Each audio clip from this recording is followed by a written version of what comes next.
एक कुर्सी तो आंख न चुके।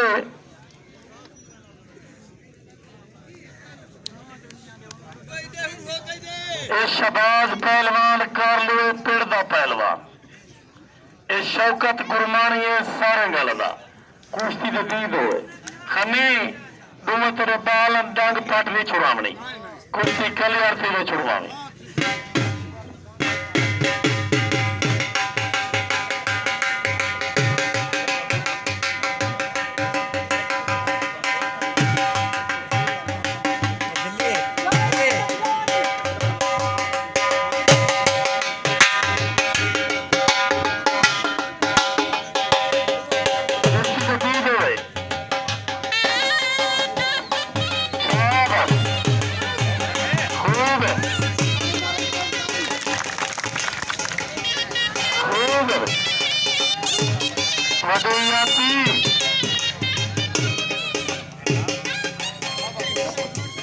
शाबाश शेर के बच्चे